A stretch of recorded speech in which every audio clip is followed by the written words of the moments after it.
How to delete or remove Instagram reel post. Hey guys, welcome back to our channel. Today we are going to learn how we can just delete or remove Instagram reel post. So first showing you, I'm just going to make a little reel for you. So like that, just small reel. Now just click on next.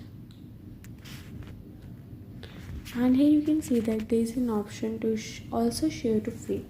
Just turn it off and your reels will be shown on the reels part only. It will be not shown in your main ID or the main cover page. So just click on share a reel.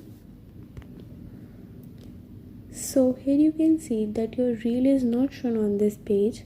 Click on the side arrow here, and here is just the option for the reels, and on that right hand side you can see who have posted, who have just been tagged you. So just go to the reels part, click on the reel you have created, then just click on the three arrows and just click on delete part, and now your reel will be deleted. So that's how you can just delete a reel. I hope this video was a great help to you, and if you have any question regarding this whole process, please let me know in the comment box. Thanks for watching this video.